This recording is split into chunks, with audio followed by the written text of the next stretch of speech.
Ladies and gentlemen, welcome once again to the eNASCAR Pro Invitational pre-race live stream. We're talking Dover today. Let's get our pretty faces up on the screen. Bam! There we go. How's it going, y'all? My name is Eric. Welcome once again to our pre-race show that we do before every NASCAR Pro Invitational event. This week I am joined, as always, by Rajah Caruth. How's it going? Oh, you're on this side of me. How's it going, Rajah? Hey, thanks for having me, Eric. Thanks for being here. And out in the bright Carolina sun, we have Jordan Anderson. That's a nice view there, Jordan. How's it going today? Hey, I'm good. How are you guys? I told you earlier, I said, man, the weather was so nice. I had to get outside for a little bit, so we'll take advantage of the weather while we got it. And, I know iRacing, the weather's turning all the way up, so I'm kind of feeling what the temperature's going to be like for the guys out on the track today. Yeah, for sure. Well, today's race, for those of you who are just tuning in, who have been living under a rock, is at the Monster Mile. I almost said The Rock. It's not at Rockingham, but it's at the Monster Mile, another track with a very cool nickname. Really excited for Dover. Dover's always been one of my favorite tracks to watch on the real, as far as in real life, the real NASCAR racetrack.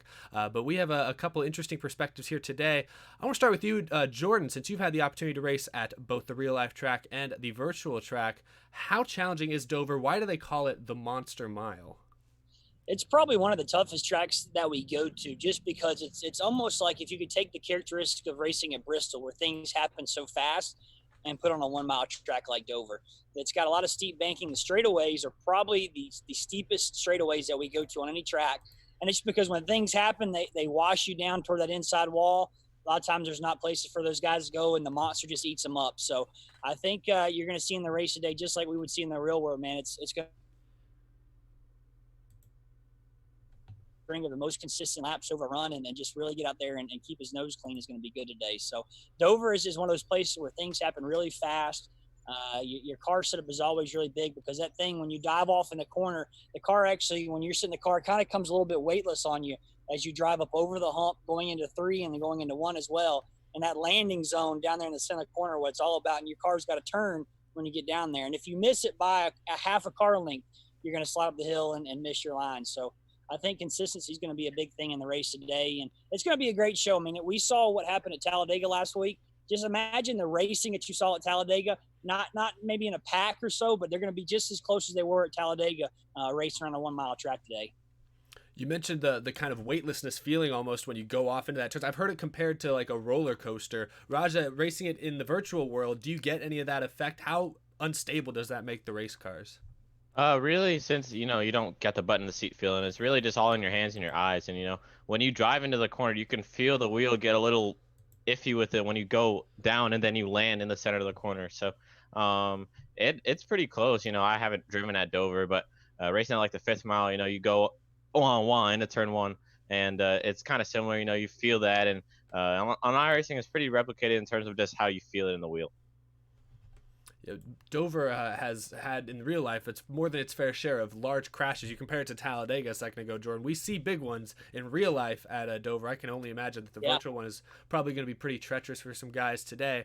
Well, looking at the entry list is a little bit different. Last week we had a record 39 cars on the entry list for Talladega. This week, I was checking the list, I believe 36 I counted, and a couple notable names not on the list, but also a notable name on the list. I know Chase Elliott is not racing this week, and I read it was because of some sort of family thing, some sort of other commitment. So Chase Elliott not racing today.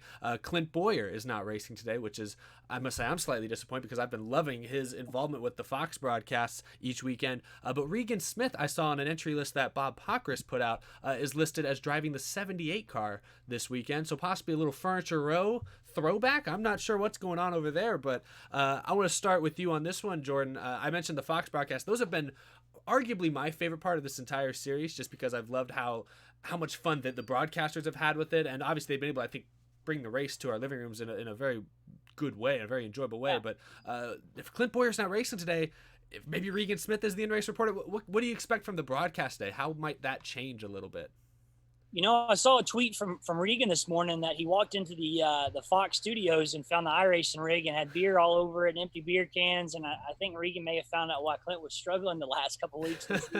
He may have been seeing double on iRacing, but I think it's cool to see Regan come in there. He always does a great job with his in-race commentary, in the real world races. So to see him kind of bring his experience into it, I think it's gonna be cool to see how he does. Yeah, I don't know how much experience he's got on iRacing. I know he's done a couple of races the last couple of weeks to kind of get a feel for it. But Clint was always good for color commentary during the race. He provided a lot of great insight for us. So I think it's going to be cool. And a lot of the same regulars are back this week, and a lot of guys have been practicing. I know I saw Kyle Busch was on there a lot this past week. Landon Castle was running a lot of laps. So I think it'll be cool to see that. And you mentioned Chase Elliott. We look back at the last 3 races, these invitational races. Hendrick drivers have been the dominant forces. You had William Byron won 2 races in a row, Alex Bowman at Talladega last week. So, maybe with Chase Elliott stepping out, it might give somebody other than a Hendrick driver a chance to come in and win one of these races. No, you're right. Hendrick has dominated. It is actually Chase Elliott has not, though. He's probably been the weak. Jimmy's been pretty weak, but Chase Elliott has not shown up the way I kind of expected him to. A young guy, I figured this would be right up his alley. But yeah, Bowman, Byron, they have won, I guess, the last 3 Pro Invitational races. But what about you, Rajah? Was there any names? Was it surprising you to see those names not on the list? What do you expect from the broadcast today? I mean, it was a little surprising, but at the same time, I can kind of understand. I'm pretty sure Stenhouse is not on the entry list either for this weekend. So, I guess some other guys, deciding to do other stuff or had other commitments. But you can only do so much, And I'm still pretty excited for the race. After halfway, I think you'll see the cautions go down, and since you're carrying so much speed and the corners are so narrow on iRacing as like real life, so. Especially, being such a 1-lane track on the sim, it'll be really interesting to see how people get around passing each other and kind of the different lines you get in terms of running the bottom, because there's a couple ways you can do it. Yeah. One thing Rajah said there about how narrow Dover is and the guys getting settled on later in the race, that's one thing. The more iRacing I've done the last couple of weeks with our Icebox pickup throwdown challenges, looking at the race that we had at Kansas this past weekend, the first 15 laps were marred with 4 caution flags. I mean, guys weren't giving any room. They were tearing a lot of stuff up. I think half the field in our race used a reset before lap 20. And I think after we got to lap 20 and guys kind of settled down, we had some amazing races, among each other the rest of the day. So I think you're going to see probably a lot of that over. And it's kind of been a common theme on a lot of these races that there's always been an early caution or 2. And then it kind of seems that guys have settled down. They've either lost their reset, or they've said, hey, you know what, I'm going to give a little give and take out here and not, take advantage of that guy when he gets loose and knock him out of the way or rough him up more than I have to. So I think that's one thing that we're going to probably see today is an early caution, maybe 2 of them, and then you're going to probably see a lot of guys start to settle down and give and take a little bit more than we might maybe see early on in the race. Yeah, I know last night, we'll talk more about the Saturday Night Thunder a little bit later in this episode. But last night I noticed early wrecks, but a lot of clean and green flag racing later on in the event. I'm hearing an echo. Is somebody else echoing? One thing that did you see all the screenshots of guys that were missing hoods and noses and fenders? I think half the field looked like a race at Martinsville, to be honest with you. Yeah. For sure, definitely did. And you mentioned resets a second ago. Today, they do have one reset. Do you think that's going to change the way people drive? What do you think, Rajah? I think it's really give or take. It really. I don't really know, to be honest with you. Like, it'll, some people will just, race like it's the last lap, and some people will race like it's the real thing and try to keep your car reserved for the end of the race. I think we might be getting a little bit of echo. Oh, Jordan, you might have some echo on your end. I'm not sure. I think it's your end. Because I think we're hearing ourselves in our ears like a second later, like a delay.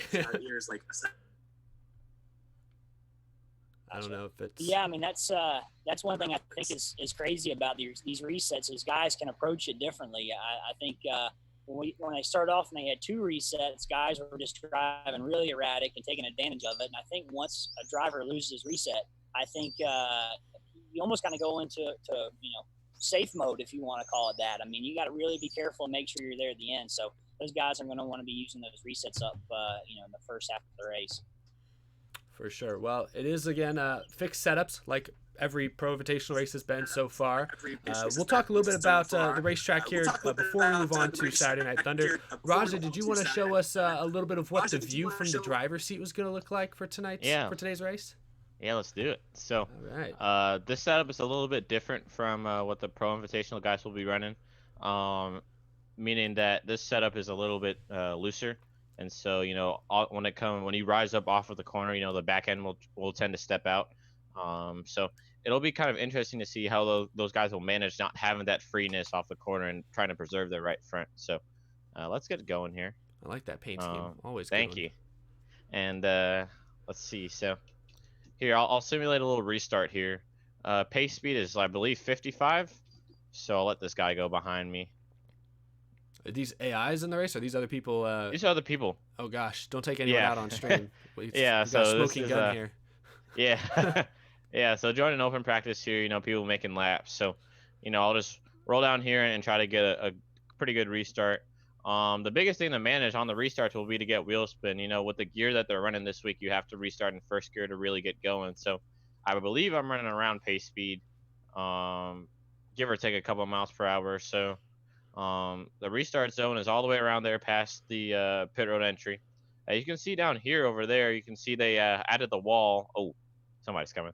But a couple guys coming. But, there are some updates to the track to make it closer to real life. So pace car would be off right now. You can see those little red lines on the wall. That's the restart zone. 3, 2, 1. You won't get that wheel spin on new tires, but when the tires are old, you'll get them. As you can see, you go off on the 1 here, roll the bottom, let it come up a little bit, and then cut it back down and make the exit of the corner.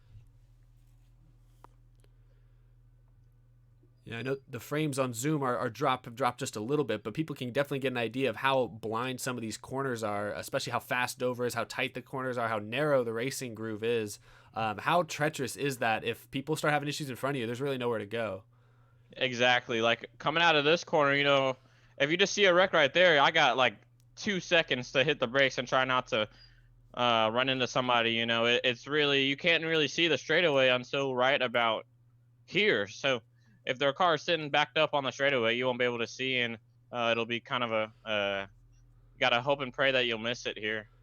And if we end up getting runs today, you'll have green flag pit stops. You can go around 70 laps on the tank. So the biggest thing will be to try to get down to pit road speed.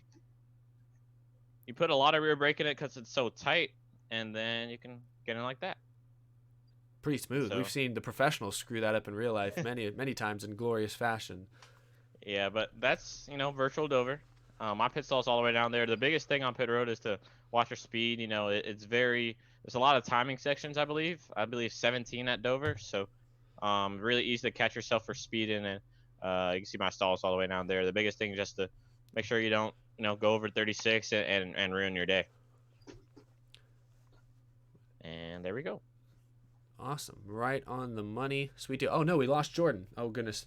Well, we'll hopefully get Jordan back again. He's at the shop, and sometimes the internet out there is spotty. Especially he's outside. I was surprised he's outside. That's got to be some strong connection there. But while I have you for a second, Rajah, well, thank you for doing that. Yeah, people in the chat were mentioning it was lagging. Yeah, that's not an RN. That's a Zoom thing. Anytime we try to share our screen, it kind of the frame rate dips on us. But I enjoy seeing that view at least because that is the exact same view, like as far as POV, as far as like range of vision that the drivers are actually going to have today. So that's part of why it's treacherous for sure. We'll get to Saturday Night Thunder a little bit when Jordan hopefully gets back here. But you mentioned it. You can go about 70 laps on a run. We saw green flag pit stops in last night's race, which I was a little bit surprised to see. Do you expect green flag pit stops? Do you think we'll get enough long green flag runs today that could be a factor? Yeah, I've been thinking about that a little bit. If the race is pretty sketchy for the first half. If they get to halfway and we haven't got a good run in, I don't think we'll see green flag pit stops just because in terms of the amount of laps that are left, there's no point really to try to split it in half just because the tires fall off to just about like 2.5 seconds off pace. So it's not, you won't really be able to gain it back enough time. And, you forget the variable of potentially having a caution as well. So I doubt we'll see green flag pit stops, after halfway. So. Mm-hmm. Interesting. Well, it'll be interesting. Well, we'll see what Jordan has to say when he gets back in here in a minute. But I guess in the meantime, we'll move on to talk a little bit about Saturday Night Thunder. How much of that did you get to watch last night, Rajah? Anthony Alfredo, Fast Pasta, getting the win. Yeah, I got to see a good portion. Anthony, being friends with him and me and him both doing some stuff with Richmond Raceway Esports, Sim Seats, and practicing and seeing him get the win was very cool. And it was really cool just to see kind of the different ways people went about preparing for the race. Anthony did a lot of official races throughout the weekend, throughout the day, not just an Xfinity car, but a Cup car as well. Just getting laps, and some people just hopping in for the night, and some people putting in laps. And so I was really interested to see how the time was kind of put in, and how it really paid off. And it looked like it went pretty good for Anthony. And overall, it was a great show. And hopefully maybe Xfinity cars will be at North Wilkesboro next week. Yeah, and we'll talk about that a little bit later on as well. Some possibly exciting announcements coming from NASCAR as soon as maybe today. It might be happening right now. I'm not checking my phone or anything like that.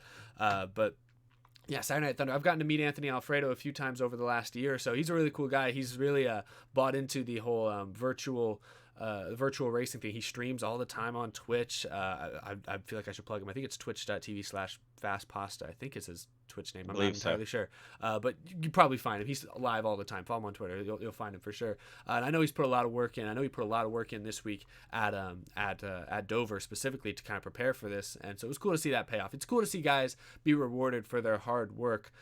We've seen a lot of Cup drivers kind of really buy into this as well, and some of them have had more success than others. I think Alex Bowman was as surprised as anyone to get a win last week at Talladega. But there's been a lot of drivers that I've been impressed with how much they've dedicated themselves to the sim and have improved. Specifically, I think of like Kyle Busch has improved dramatically. I think Brad Keselowski improved quite a bit from where he was the first couple weeks. So it'd be cool to see one of those guys maybe get a win here in one of these last couple races. I think I see Jordan hopefully trying to get back in. Did you see the IndyCar race last night, Rajah? Oh my goodness, yesterday man. afternoon? That was so ridiculous. That was a rough finish for people who didn't watch it. I don't have a clip or anything to pull up here, but that was kind of a messy. I didn't see it live, but it was a messy final couple corners really. So let's see if we got Jordan back in here. Fingers crossed. There he is. There's that beautiful face. There we go. Cool. All right, you're back. You didn't miss much. We were just, I don't know, we were just talking about Sorry, guys. About stuff. Yeah. Well, before we move on, Jordan, I wanted to get your opinion on Saturday Night Thunder last night. Did you get to watch too much of it? Anthony Alfredo getting the win. Were you surprised to see that at all?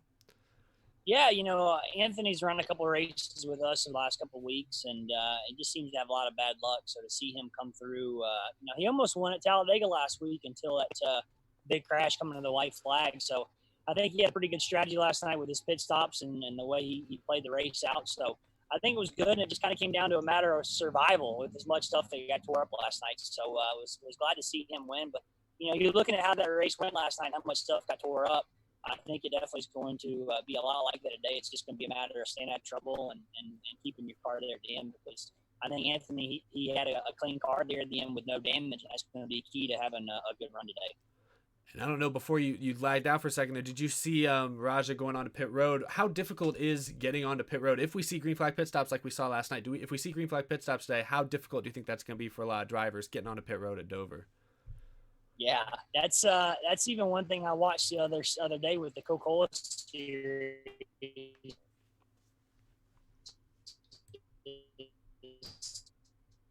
There were 3 or 4 guys that wrecked coming down pit road and had issues coming down there. So I don't deal.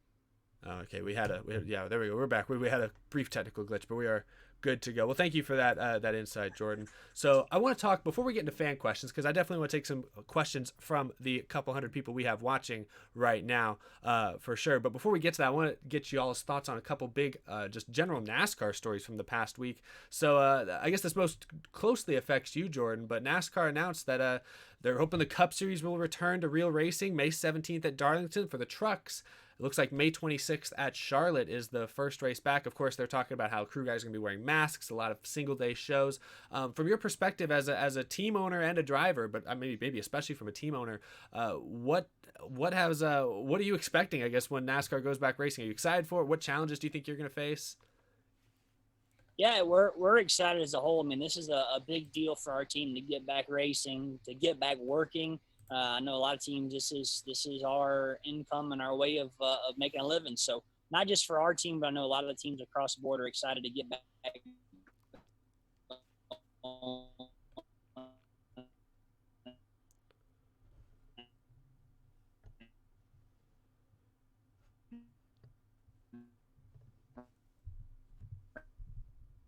We might be losing Jordan here at the end of this answer.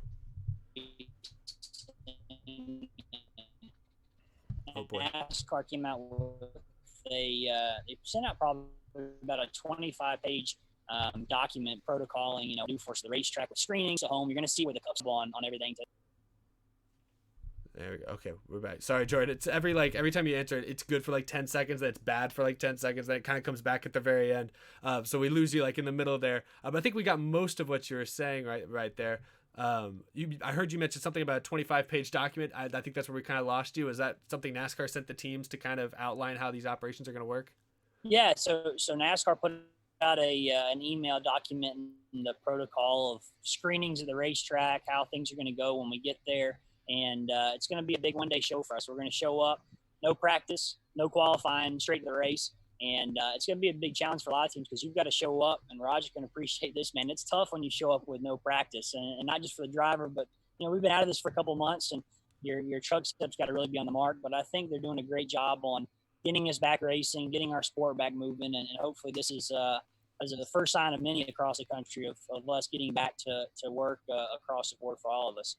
Definitely. Well, it'll be exciting to see all the different racing series return. Someone in the comments I just saw mention that you have the best scheme on your race truck and your hauler truck. So shout out to Nebraska's NASCAR fan for the love there. Thanks, yeah. So I want to get your opinion as well, Rajah, because I know you have you've raced a lot of late model races, other races for Rev Racing that have kind of been in limbo for the last couple months. What does your racing schedule or season look like from here, and how excited are you to see NASCAR back on track, hopefully sometime soon? So basically, for the Legend Car stuff, the Summer Shootout looks like it's going to go according to schedule. So racing a Legend there in June at the Charlotte Motor Speedway. And our late model stock schedule is kind of up in the air right now.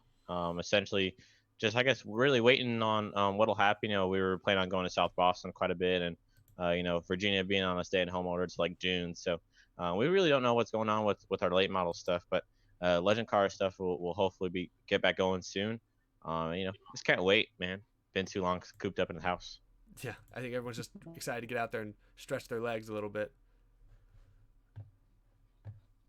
All right, so we will move on. I think it's time for that point of the show. We have a lot of hungry fans in the chat who are already starting to lob in suggestions, lob in questions. So we want to, we'll take a few minutes here and we will dedicate this to the kind of fan questions point of the stream. So if you have any questions for Rajah Caruth or Jordan Anderson, or if you even have a question for me, but that's okay. I don't have any exciting answers. We will jump right into it. I want to start with you, Jordan. We see like behind the scenes of how people wrap race cars and stuff like that. We've seen how that kind of works, but for haulers, what does it look like when you guys design and wrap these giant haulers? Is it just a gigantic wrap that you guys put on the truck? How does it work? So when we wrapped our hauler, when we bought it, it had another wrap on it from Premium Motorsports. So it was probably a 3-day process just getting the old wrap removed off the hauler. You've got to go into all the prep, you get everything ready and clean to make sure that the wrap you are going to put on is good. But it basically, if you can see behind me, it's in 5-foot sections long ways. And the way it gets put on is guys are basically on a giant scaffold and will go down the hauler in 5-foot long sections and lay it down. It's not one long wrap. They're actually horizontal wraps. The guys will go on that way. So it's probably about a 2-3 day job to wrap a complete hauler. And it's huge to make sure you do it right because this thing, I mean, you can see behind me, it's in the sun, it's in the elements a lot. So, but it definitely does make it pop. And I think it was one of the best things we ever did because it's a lot easier to spot this thing rolling down the road the way it is now versus when it was solid black. Yeah, no, that thing definitely looks nice. We have another question for you, Jordan, from Tylen's race NASCAR review. How do you feel about races during the week, like midweek races? I think it's cool. And, Rajah just mentioned the Summer Shootout Series. I grew up cutting my teeth in Bandoleros and Legend cars just like he is right now. And a lot of great memories out of the Charlotte Motor Speedway racing on Tuesday nights. And I never in a million years thought that I would be racing on the big track on a Tuesday night. So it's pretty cool to see that come full circle now. I think you're going to see, we talked about this last week, and now it's a reality that NASCAR's released the schedule for us to get back and going is there's nothing else on TV. And just like what iRacing has done, bringing in new fans, we talked about that demographic a couple of weeks ago, bringing in the newer fans that are tuning in to watch these iRaces. on TV. Hopefully, when we get back racing on a Tuesday night, we're going to have millions of viewers across the country tune in to watch, Truck Series Night in America on Tuesday. So this is going to be pretty cool. It's going to be something different. And I think what we've talked about in some of our discussions about NASCAR is this is an opportunity to do something new. So it's pretty exciting. Yeah, definitely a good chance to experiment. I mean, kind of hands are tied. There's not really any other choice, but at least a good chance to experiment with some things. Nebraska's NASCAR fan had a question. I'll turn this to both of you. I'll start with you, Rajah. What track would you like to see added to the truck schedule? Myrtle Beach. Right in my first late model race there, I love that track, and sure, would have to get a little bit of renovations to the facility in terms of like the stands and whatnot, but I feel like running a truck race there would be pretty cool. That track's got some awesome history, and it's a great area outside of that. It would be, I think, a great opportunity to run some trucks there and get some good people to turn out. And outside of the track, there's plenty of things, obviously, having Myrtle Beach down there, and there's a lot of different things you can do as a family outing, and get some truck series racing while you're at it. What about you, Jordan? What's a track you'd like to see on the schedule? I've got two of them that I want to see added. The first one being Darlington Raceway, right in my backyard, being from Columbia. And I was actually hoping when NASCAR was announcing that Cup and Xfinity was going to, I'm like, heck, throw the Truck Series back. Let us go run Darlington. It's a lot like Homestead, honestly. So it would have been cool. But the second one I would like to see is Road Atlanta. It's 3 hours from here in Charlotte. I ran a lot of SCCA and NASA races there growing up. It's an amazing track. So, we haul 18 hours to go race in Canada at Mosport. So we might as well add a track 3 hours down the road and go run there. And, IMSA has their Petit Le Mans every year there, puts on a great show. So Darlington would be my first, and then Road Atlanta would be my second. Good choices. SWP Racer had a question for me. How many hats do you have, Eric? I have a lot of hats. I wear a lot of hats, literally. Another question for you, Rajah. We talked about hats last week. Me get one of yours. I need to get one of those out of the groove hats, man. I need to wear that at the racetrack next time we're back out there. We need to do same here. Send me one. Some hat tradings for sure. Yeah, we'll get you guys on that list. Question for you, Rajah. What car from iRacing would you like to race in the real world? Cup car, duh. That's the goal. There you go. Obviously being a cup car, but I feel like Super would be fun to drive, and running late model stocks right now, Supers I can imagine are a lot more fun as well. Not saying what I'm in now is not fun, but maybe running a Super at Pensacola for the Snowball Derby, or going to run the Rattler or something. I feel like that would be really fun. But I'm open to anything, and hopefully have a long career in this. Definitely. Kyle Townsend has a question for Jordan. How will the field start in these races? I assume once they get back going, since there's not going to be any qualifying sessions. What has NASCAR told you? So who asked that question? Kyle Townsend. Kyle. So Kyle, this is. Oh. No. Oh. We lost you, Jordan, for right after you said Kyle, right after you started your answer. I don't know if he's good. Topic of discussion among all. Oh boy. I'm not sure if Jordan can hear us. And among NASCAR, it's a work in progress right now. That's really all we know, because right now they're going to start the first 3 races. Yeah. So they're going to start the race at Charlotte based on all the teams that were locked in for a date. Did you lose me? Oh, can you hear me out again?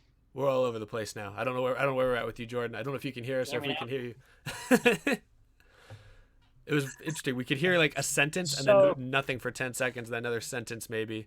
But now it's like I think we just time traveled for a moment there. Okay, I think we can see.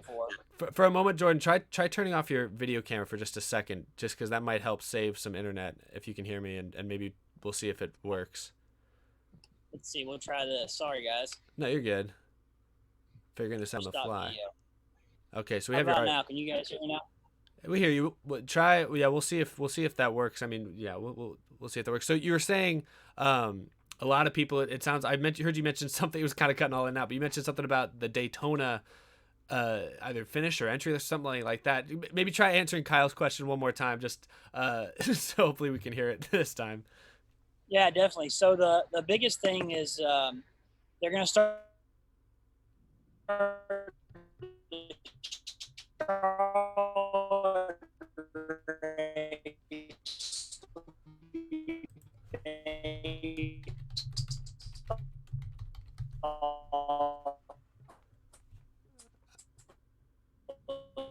of last year. They're going to be based off that.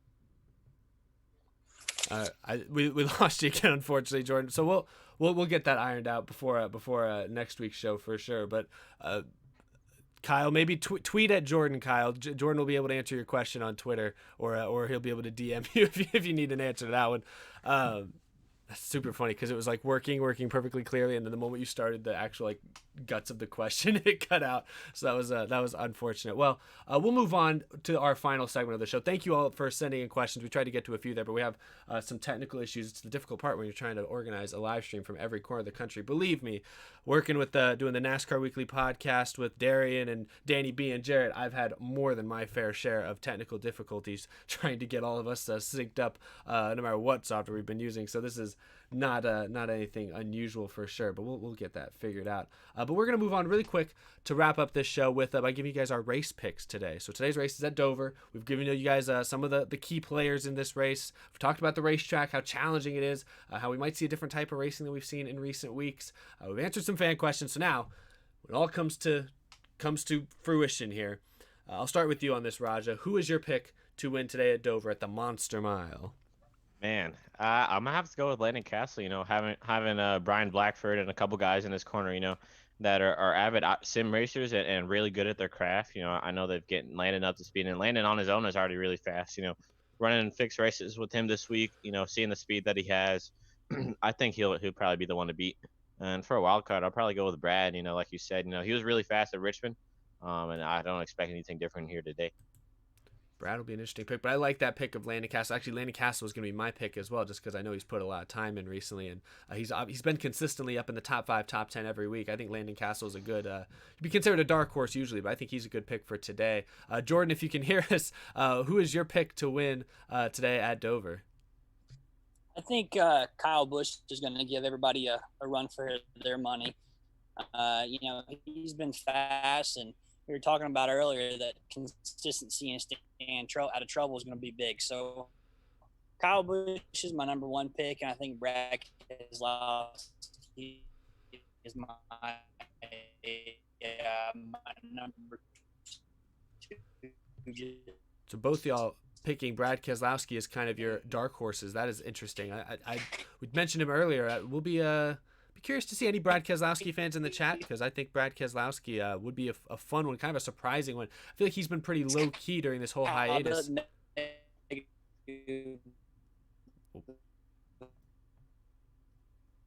Cut in and out one more. Sorry there, Jordan. Cut in and out one more time there. But yeah, we appreciate you guys giving your picks there. So we got one for Landon Castle, one for Kyle Busch. I'd like to see Kyle Busch win. We talked earlier, I can't remember if we were on the air, if it was before the show actually, but me and Rajah were talking about drivers who've been putting in the work, being rewarded for their efforts. And Kyle Busch has definitely put in the work over these few weeks. He's raced in a bunch of different types of cars, been online, done a bunch of different series and races. Jordan, I see you've moved inside, maybe a little closer to the router, perhaps. That might be helpful. We'll see, but yeah, well, thank you everyone in the chat for bearing with us as we sort through some of these technical difficulties, of course. But yeah, my pick was Landon Castle as well, so I don't really have anything else to say besides what Rajah said. That was pretty accurate. So this will be a fun race here today. So I think that's pretty much going to do it. Thank you everyone for being here today. I'll let you guys have your kind of closing thoughts. Jordan, I'll start with you. Let's see if the internet's holding up here. But thank you for doing this as per usual, and thanks for being able to kind of adjust on the fly. But just last bit of conversation. Do you want to plug the pickup throwdown? We had our second race this past weekend. Our next one is coming this Thursday at the Virtual Michigan. What are you excited about? What are you expecting for that race? Yeah, it's been pretty crazy. We had a surprise winner with Santino Ferrucci bringing home the W at Kansas, and he kind of had quite a weekend because the IndyCar race in NBC was just a while since the finish. But Stuart Friesen and Josh Bilicki were 1-2 coming to the white flag, and they made contact and kind of opened the door for Santino to come through with a win. Brett Moffitt got the $100 pole award earlier in the day, and it was pretty amazing looking at qualifying times at Kansas. I think first 28th was maybe 2.5 tenths. So super, super close field. And I think Michigan's going to be more of the same for us this coming Thursday. So, I'm kind of curious after watching some practice at Dover. I'm kind of curious because qualifying kicks off at 12:50 today, I believe, for the Cup guys. So we'll be interested to see how well Raj and I do on our picks because I think you might see a surprise guy come through for qualifying because just like we talked about earlier, that landing on your qualifying lap is going to be huge and not really burning up your tires in those 2 laps in qualifying. So a lot of cool things going on this week. I know y'all kind of had it cutting in and out on me earlier, but we are going back racing. So it's pretty exciting. I know a lot of things are going crazy and we're getting our guys back to work, as are a lot of teams across the country. So hopefully, we can ride this iRacing wave, for the next couple months and keep everything just as big as it is now when we get back racing and give fans, 2 opportunities to see their favorite drivers race, back on the real track and online as well. Well, whatever you did moving back inside, you must be right on top of that router because you are loud and crystal clear. We'll have to get you a virtual background so you can still have the sweet holler there, but with the beautiful quality that we got now. Well, thank you for adjusting on the fly with us there, Jordan. Rajah, I'll turn to you. Your final thoughts. What are your just in a nutshell expectations for today? How much fun has it been for you? Because you were big on iRacing. You were big in the sim racing world even before this hiatus.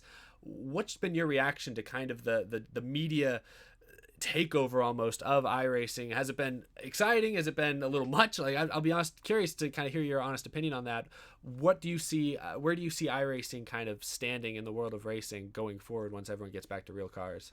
Yeah, getting my start on iRacing, it's been really close to my heart from day one. And, when the pandemic really hit the U.S., I thought, okay, this is really where it's going to start to materialize and blow up. And it did, and you had, fears of oversaturation at first, but over the past few weeks, I feel like it's been a pretty good job in terms of managing the amount of stuff you can do and the amount of stuff that's being covered. And I really think, after the whole deal is done, you won't have the Pro Invitational Series, I don't think, but you'll still have, people watching iRacing just because, oh, we were watching this during quarantine. Well, let's see what it's about when it's not in quarantine.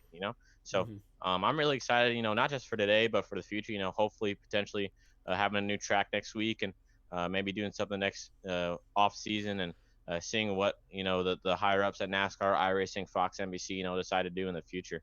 The only way to go is up. Yeah, the one cool thing about this quarantine is you've had like a different race or a different series pretty much every night of the week somewhere, like either on a big YouTube channel or Twitch channel or on national television somewhere. So it's really, in a lot of ways, this quarantine has not been nearly as bad for the racing fans as it's been for maybe fans of other sports because we've still had content and competition pretty much, like I said, every night of the week. So it has been pretty fun. Well, we got 1 week left of the Pro Invitational after today's race next week. It sounds like they've been teasing North Wilkesboro. Before we go, I want to hear what you guys have heard. It sounds like North Wilkesboro might be making its return to glory in the virtual sense next weekend for the Pro Invitational. I'm sure a lot of fans will be excited about that one. I'll start with you, Jordan. What does that mean to you, possibly seeing North Wilkesboro on national TV again? It was kind of funny. I know it's kind of been a big secret, but I think Jim Utter discovered it this morning that if he went forward like a week on the TV guide. Yeah, I saw that. And it said iRacing from North Wilkesboro. So I think that's going to be cool. I know that a lot of drivers were involved. I know Dale Jr. was probably one of the guys that was at the forefront of getting iRacing scanned. They had that day where they went out there and cleaned the track, and just so iRacing was going to be able to go out there and scan it all. So I think that's going to be so big for all these fans and all the drivers on iRacing to be able to go back and see what racing at North Wilkesboro was really like. I think the last time that a race was there was 2011 or 12 with the Pass Series. That was the last time any racing took place there. So to be able to have that track be brought to life within iRacing and be preserved is going to be pretty amazing. And I know, Rajah, you talked about how much you loved Myrtle Beach Speedway and its worn out surface. I have a feeling that North Wilkesboro is going to be the same way for us. So that's going to be really cool. And I think this is going to, for iRacing, really kind of bring up a whole new realm of racing that we haven't seen before because, obviously with some of the technology they have, they can only replicate it so closely. But does this open up the door for discussion and bring back other tracks that are not around anymore? Places like, the road course that was out in California, Riverside, I-70 Speedway, some of these places that aren't around. Texas World Speedway that was down in Texas is no longer around. So, what's this going to do for the world of iRacing moving forward? Hopefully this is a start of many lost tracks being able to be brought back to life. So it's pretty exciting to see it. And I think the racing is going to be really good. What do you think, Raj? It's going to be new for all these guys, man. Who's going to be fast when they go there? I was thinking about it, and I'm thinking like, well, will Jeff come back? Because I'm pretty sure he's been one of the only guys that has run there, and Bobby Labonte as well, that have raced there and kind of know what that track is like. And I don't know, Jordan or Eric, if you guys were, well, I don't know how old you guys are, but if you were able to watch some of the last races they had there, I haven't. So I've been having to do some research and watch some old races, some classic races from Jeff Bodine and Dale Sr. going at it, and I don't even know. So I gotta, watch those and see the lines and things like that. And really, I'm really excited.